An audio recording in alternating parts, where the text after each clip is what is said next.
As the heavy restaurant doors slowly creaked open, the atmosphere inside shifted in an instant.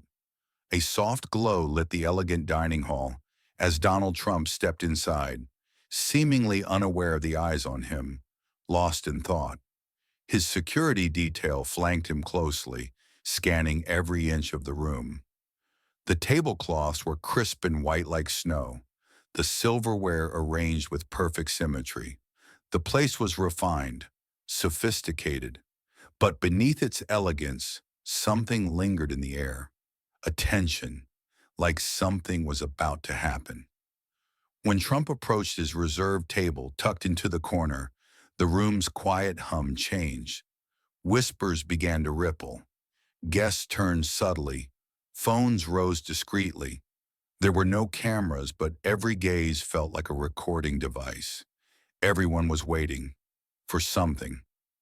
Trump sat down, his expression still distant. He glanced at the menu. The staff stood ready. A special dinner had been prepared for this night. Chefs, waiters, and every member of the staff had been trained for days for this moment. Then the first dish arrived. It was a masterpiece, served on a silver-plated dish, delicately crafted, flawless in presentation. Trump reached for his fork, and just then, something no one expected happened. "Don't eat that." The voice was faint, but sharp, firm, cutting through the room like a blade. It wasn't loud, but it hit everyone. A single sentence, slicing through the air. Trump's hand froze. His security team tensed, ready to move, but he held up his hand, signaling them to stop. His eyes turned toward the voice. In the far corner, leaning against the wall, was a boy. His clothes were worn, his hair messy, but his eyes, those eyes were crystal clear. They carried the weight of someone who had seen something. He spoke again, softer this time. "Please, don't eat that." Trump rose to his feet. The room held its breath. It was like time had stopped. One small voice had just echoed against the power of the highest authority in the land. "Who are you?" Trump's voice broke the silence. The boy lowered his gaze. "My name's Eli. I was just here to clean. I came in through the back." Trump took a step closer. "What did you see?"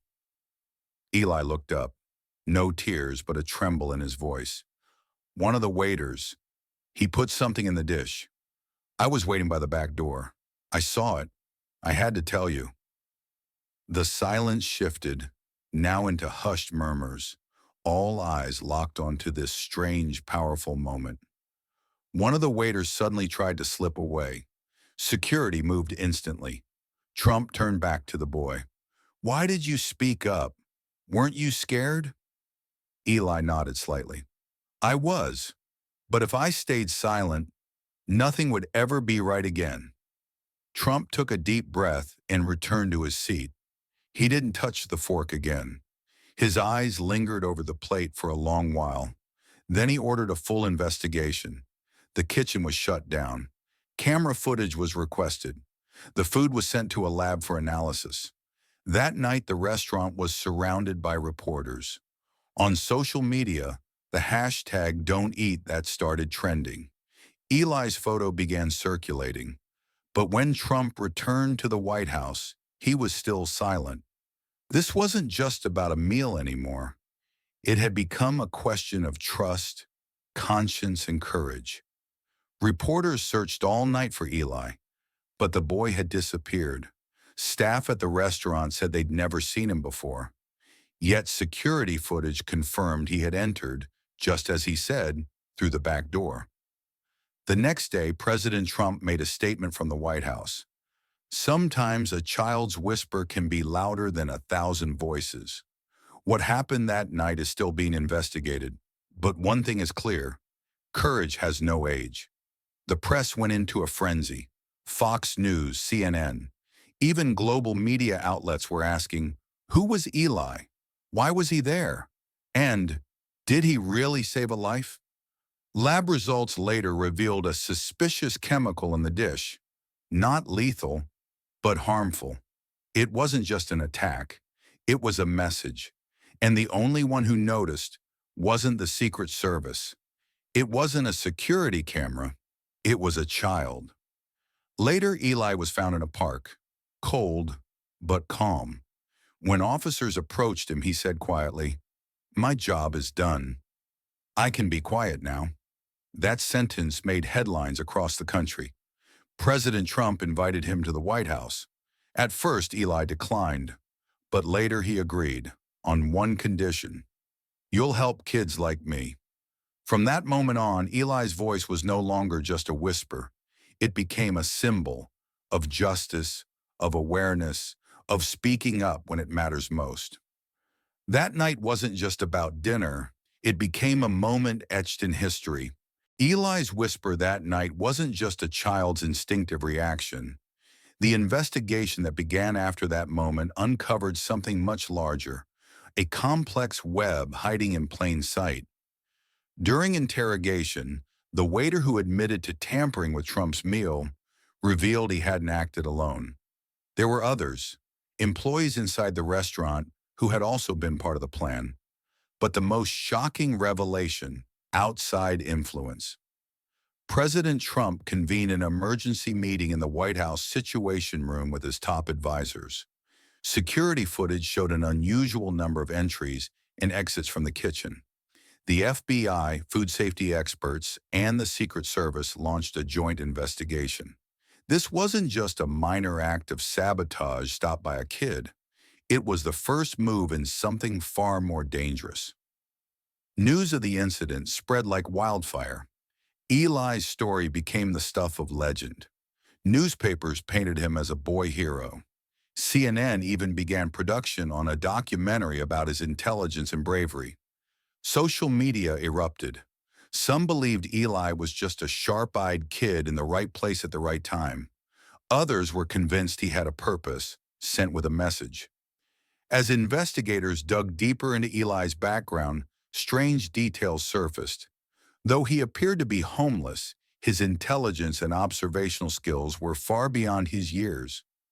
A former teacher recalled how Eli had always been fixated on details, even as a young child, analyzing everything around him.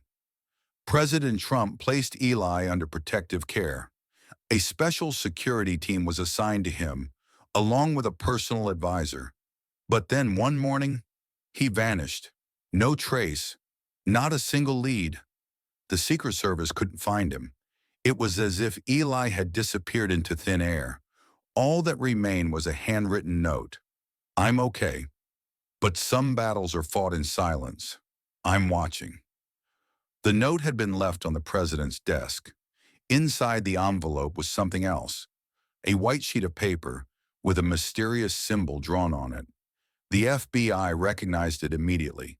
It was the same symbol linked to a shadowy group involved in past incidents. Had Eli ever really been alone? Or was he something more? President Trump took the matter personally. What happened to Eli opened a new door in his mind, in his heart. In his eyes, the silence surrounding children, the way they're ignored, unheard, even used, was no longer just a social issue. It was now a national security threat. Widening the scope of the investigation revealed even more. Parts of the restaurant chain were being funded by suspicious sources. Several employees were found to have foreign connections. This wasn't just an attack on Trump. It was an attack on one of America's core ideals: freedom itself. In response, the White House began drafting a new law centered on food safety and child protection. It was named the Silent Heroes Act, a bill that would create a secure system for children to report crimes or threats without fear, without silence. During this time, Trump began connecting more with the public. He visited schools, spoke with children. At one school, a young girl quietly said to him, "You speak softer now." Trump smiled. "That's because I've learned to listen to the silence," he replied. 3 weeks passed since Eli vanished. Then one morning, a package arrived at the White House. It was delivered directly to the president's personal secretary. Inside was a single USB drive. They played it. Eli appeared on screen. He looked calm, determined. My story doesn't end here. This is just the beginning, because it's not about what one person says. It's about whether others break their silence. I trusted President Trump, and he heard me. Now, it's your turn. The video went viral. Every major network aired it. Twitter, TikTok, news apps. It was everywhere. Later that evening, Trump stood before the nation. Eli's courage reminded us of this country's soul. As long as we are the voice for children like him, our future is safe. And just like that, what began with a single plate of food and the voice of one brave child sparked an awakening in the conscience of a nation. After Eli's video went public, a nationwide awakening began. But it wasn't fueled by hope alone. It was laced with fear, because each new day revealed another secret, another connection, and at the center of them all was the man whose life had been spared by that child's whisper, Donald Trump. The day after the video spread across the country, President Trump addressed the nation in a press conference at the White House. This country should never be built on the silence of its children. If we can hear the quiet in their eyes, then, and only then, are we truly a great nation. But even before the echo of those words faded, the Washington Post released a new exposé. Its headline read, "The Restaurant Incident, Traces of a Shadow Network." The article went beyond the food tampering. It alleged that a coordinated structure was operating behind the scenes. What had once seemed like an isolated restaurant mishap was now revealed as the tip of a much deeper conspiracy. As the CIA, former federal agents, and foreign links entered the frame, the situation took a darker turn.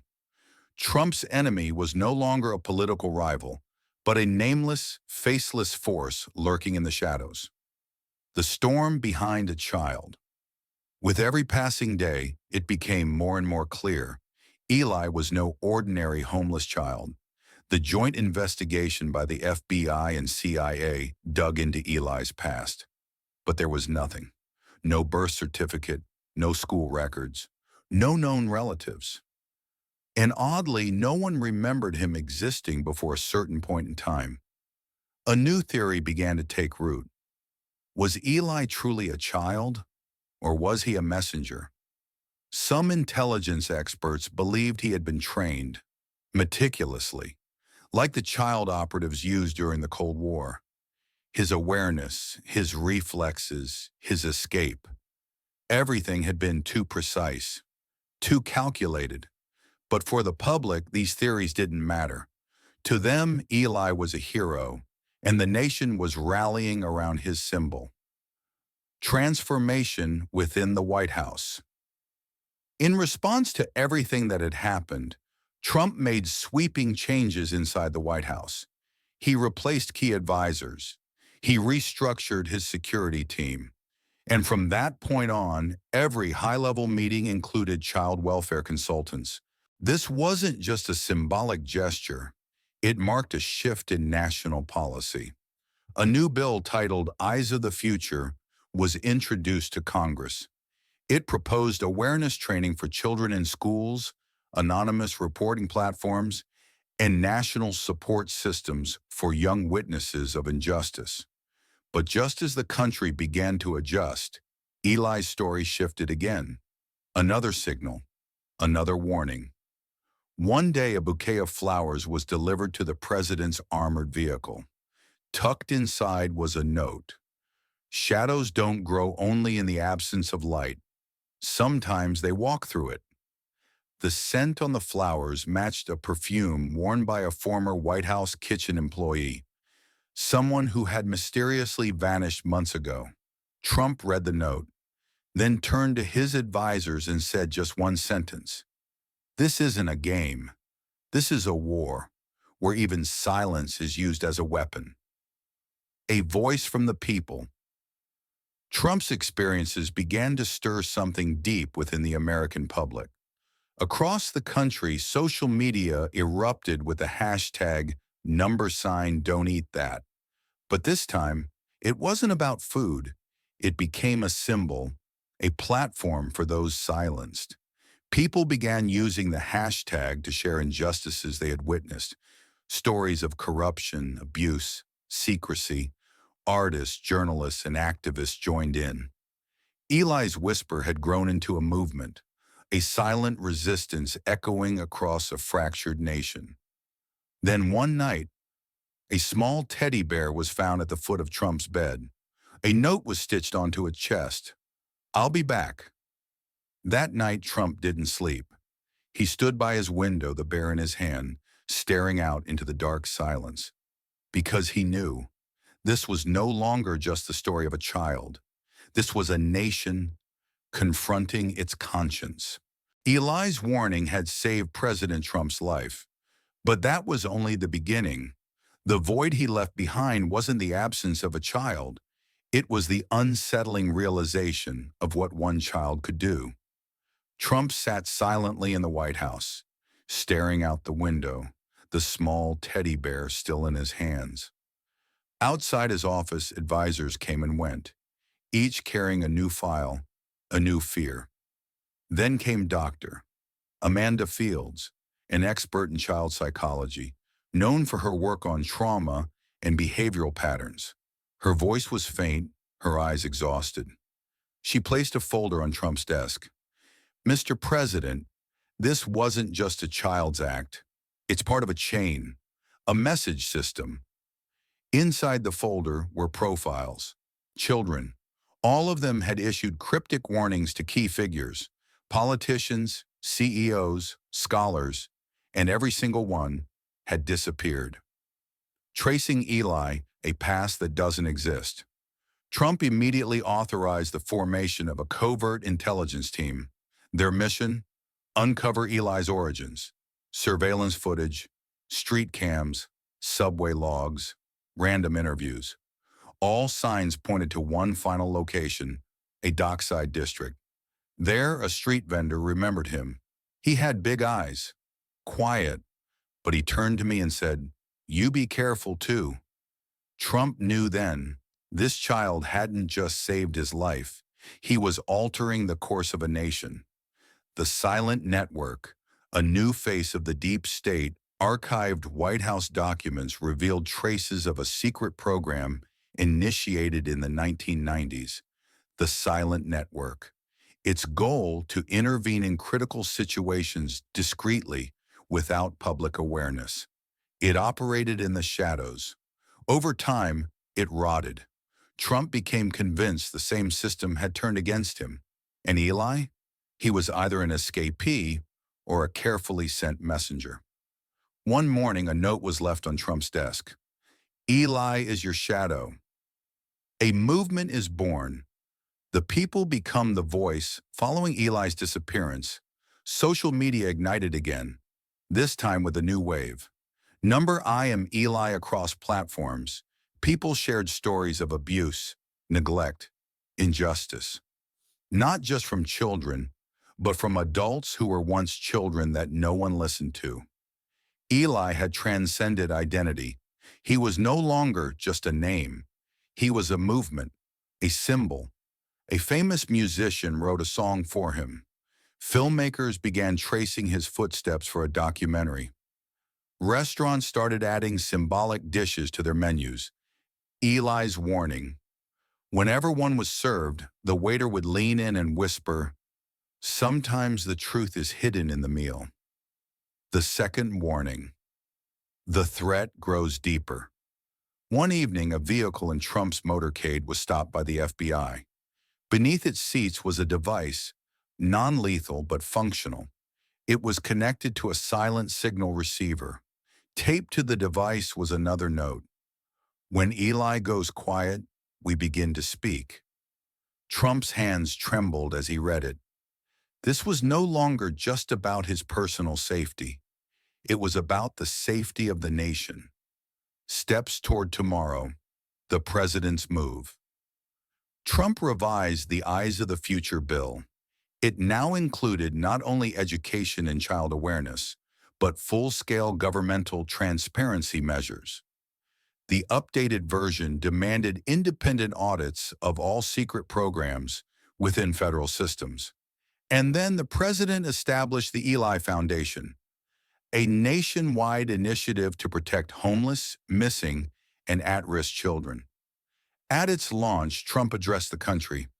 Sometimes a child is the soul of a nation. To hear their whisper is to build the future. That night, alone again in his office, Trump looked at the teddy bear. Eli's voice was no longer in his ears. It was in his chest. And quietly, almost in prayer, he whispered to himself, "I didn't eat because a child told me not to." But when does this silence finally end? As Trump followed the fading trail Eli left behind within the White House, the outside world was locked into the story. This was no longer just about the president's safety or a child's quiet act of bravery. It was the emergence of a truth that shook an entire nation. The media fixates on Trump's CNN, Fox News, independent platforms. For days, every outlet dissected the meal and the whisper that stopped it. Some claimed it was a staged PR stunt, but the majority saw it as a symptom of rot deep within the system. What stood out most wasn't the speculation about Trump. It was the public's fascination with Eli. That fleeting whisper had struck a nerve. It brought to the surface everything America had been trying to bury: child safety, homelessness, institutional failure, and moral decay. Trump's private reckoning. Late nights in the Oval Office became routine. The teddy bear Eli had left remained by his side. Sometimes his eyes would lock on it, other times on the last security footage from the docks, where Eli was last seen. One evening, Trump turned to Jared and quietly said, "This isn't just my battle. This kid woke something up in me, something I forgot I ever was." A nation listens, the whisper that reached millions. Trump addressed the country in a rare live broadcast. He looked visibly tired, but his voice carried a new conviction. "Tonight, I speak to you about a child whose name we barely know, but whose voice has etched itself into our hearts. Eli. His whisper saved my life. But it wasn't just for me.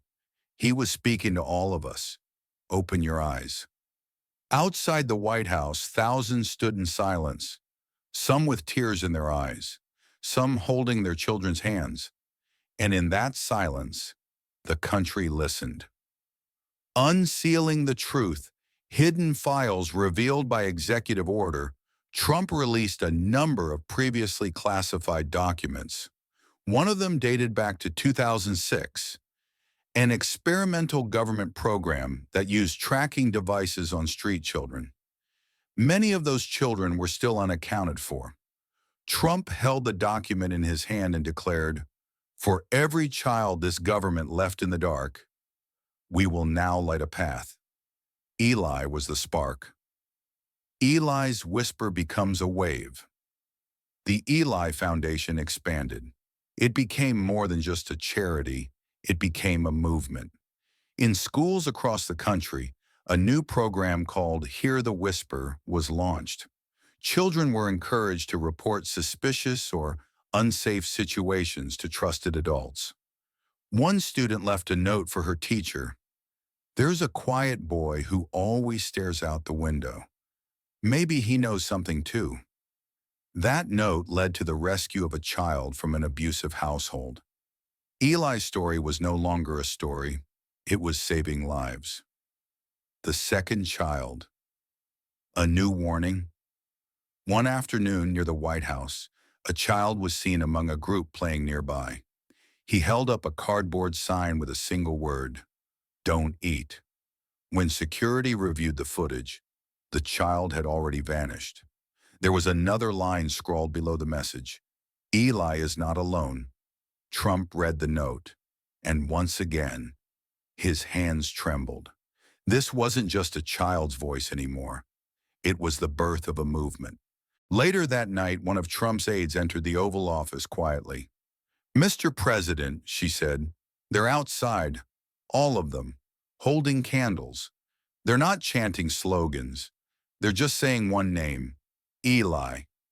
Trump walked to the window. Thousands stood in silence, holding candles, teddy bears, and hope. In Eli's absence, they had become his voice. Trump bowed his head and whispered to himself, "The meal I didn't eat is now feeding an entire nation." Night had fallen. The White House, bathed in the last glow of twilight, sank into silence. But Trump was still awake. The storm Eli started with a whisper now echoed not just in Trump's mind, but in the conscience of an entire nation. And still, there were too many questions left unanswered. Who was this boy? Why was he there? What did he know? A new lead, the silent witness, emerges. An anonymous email arrived at the Washington Post. It read, "Eli's truth is much bigger than you think." At the end of the message, coordinates. Trump dispatched the Secret Service. The coordinates led to an abandoned playground. On a crumbling wall written in chalk, "Those who don't speak often know the most." Beneath the wall, a rusted camera. Inside, an old memory card. And on that card, footage from years ago. Eli, with other children, forced to work, monitored, intimidated. Trump's breaking point. Watching the videos, Trump clutched his head. There were no cameras recording in the Oval Office that night, but the moment would never be forgotten. "What have we done?" he whispered. A senior aide stepped forward. "Mr. President, this wasn't just on your watch." Trump shook his head. "But now, it's my responsibility." The program behind the whisper. Further investigation revealed a classified operation, Project Silence, launched in 2009.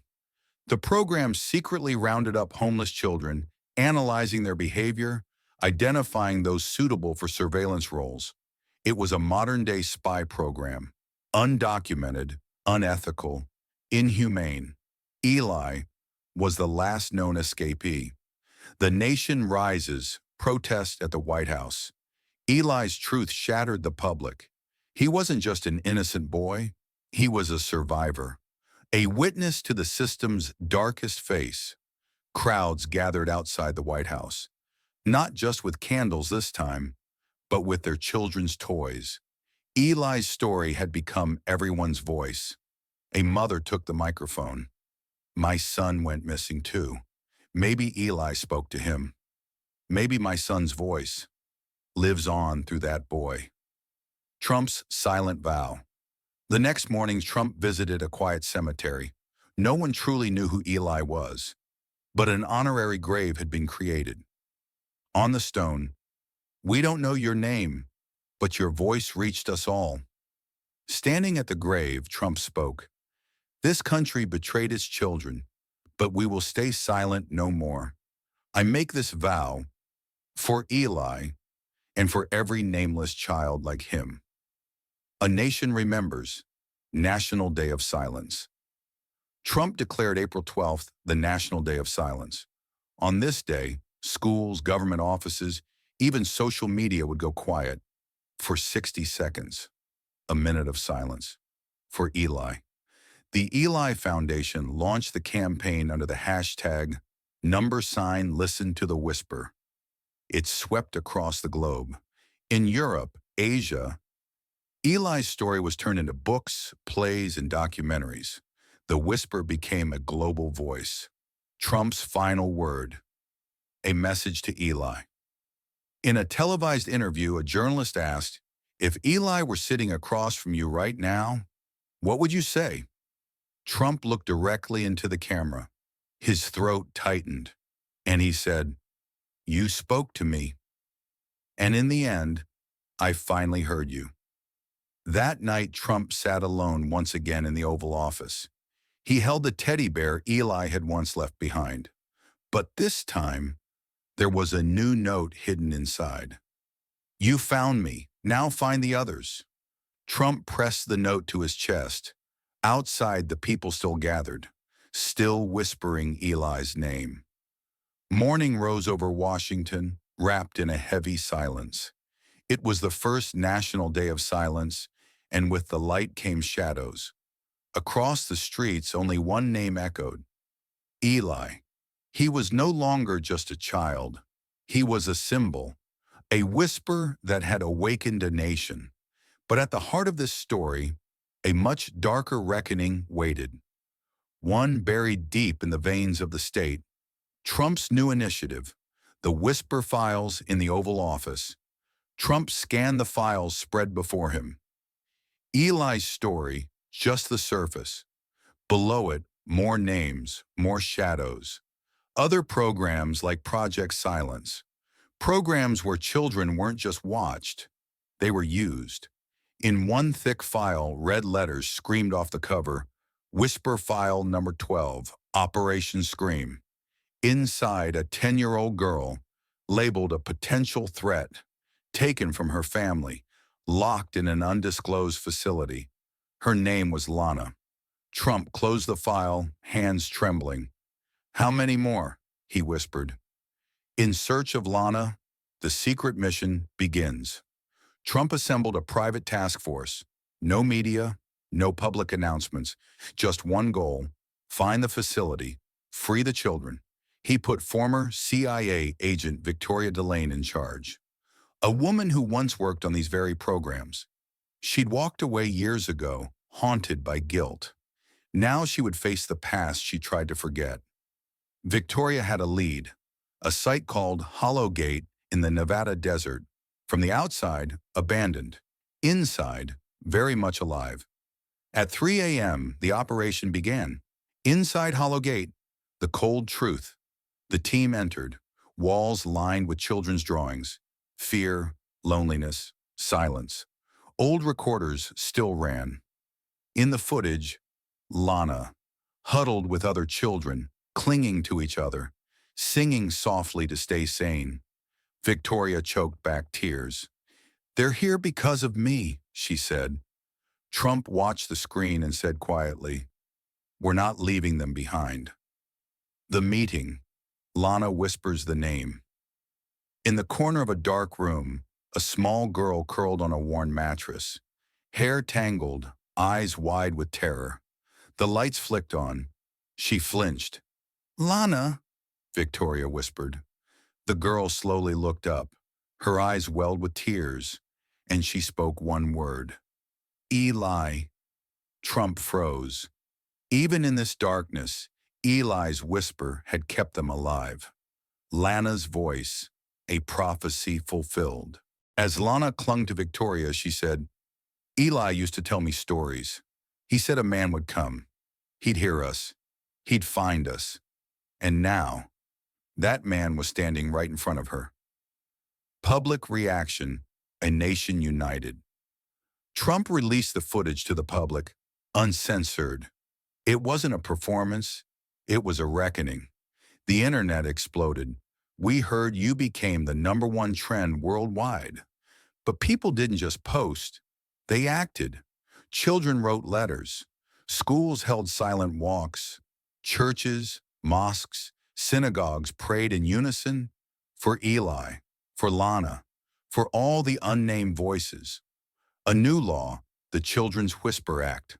Trump sent a historic bill to Congress, the Children's Whisper Act. It would strengthen protections for unadopted children in state care, provide emergency shelter and psychological aid to homeless minors, mandate full disclosure of any covert government, child projects, and most importantly, guarantee every child the legal right to be heard. The bill passed unanimously. That day outside the Capitol, thousands gathered in silence, holding teddy bears. Lana's message: "Eli found me." A week later, Trump invited Lana to the White House. They sat alone in a quiet room. Lana handed him a note. On it, only 5 words: "Eli found me. Your turn." Trump folded the note, slipped it into his coat pocket, and told her, "Now I will be the voice for all of you." The sky over Washington was gray, but in front of the White House, hearts beat warm. In their hands, teddy bears, handwritten letters, silent signs. A child's whisper had reached millions. Eli was no longer a name. He was a call, and that call had sparked a new era. The Eli Act is official. In a historic session inside the Capitol, the Eli Act passed unanimously. Trump stood at the podium. His voice wavered, but each word landed clear. This law began with a whisper, with the courage of a child, and today, that whisper is now a line in our Constitution. The law didn't just reform child protection systems, it did more. It granted every child a legal right to be heard. In every state institution, no child would ever be silenced again. The Eli Fund, Quiet Heroes for the Future. At a White House press conference, Trump announced the launch of the Eli Fund. With it, the nation would build trauma centers for abused children, provide emergency aid to street youth, expand government transparency protocols, and create Eli Voice Centers in every state. Safe spaces where kids could speak freely and receive psychological support. At the launch, Lana spoke, short but unforgettable. "Eli saved me. Now it's our turn to save others." A whisper heard around the world. Eli's story made global headlines. In the UK, a special session on child rights was held in his name. A school in Germany renamed itself Eli Schule. Animation studios in South Korea began adapting his story. At the United Nations, a 60-second silence was declared for Eli. 150 countries joined. At the exact same moment, the world listened to a child's whisper. Trump's final message, beyond politics. As his term neared its end, Trump gave one last speech, not from the Oval Office, but among the people. Behind him, a photo of Eli, silent but powerful. He began with a simple truth. "I've given many speeches, but I'll remember the moments I said nothing." Then he repeated Eli's first words, "Don't eat it," and he added, "because sometimes a child's warning is a nation's awakening." There was no applause, only silence, because now people knew that silence had its own language. The next generation, the Eli generation. In schools, children were taught something new, not to bury feelings, but to express them. Teachers looked into their students' eyes and said, "I hear you." On social media, the hashtag number Eli generation took over. Young people created content for those who felt voiceless. Stories, songs, animations. One child wrote, "I used to be silent too, but now, thanks to Eli, I can speak. Thank you, Whisper Hero." Lana's story continues. Lana was no longer alone. 12 children rescued from silence began new lives. In different cities, different paths, but all under the same whisper of hope. Lana said she wanted to be a child advocate. "I'm not a lawyer yet," she smiled, "but I speak the language of silence." Final scene, the bear in the office. On the day Trump left office, he placed one final object in the Oval Office, a small, worn teddy bear, Eli's bear. He tucked a note beneath it. "If the person who enters this office one day fails to hear a silenced child voice, let this bear remind them." When the new president arrived, that bear was the first thing they noticed. They picked it up, read the note, and stood in long, thoughtful silence by the window. The whisper was still there. This isn't the end, because true heroism is an echo that never dies. Eli said just one thing, and it didn't just stop Trump. It paused a nation. "Don't eat it." That warning saved more than a lunch. It woke a conscience. It gave voice to the voiceless. And now, Eli may no longer walk among us, but in every silence, every child, every eye that dares to speak without sound, his whisper still lives on.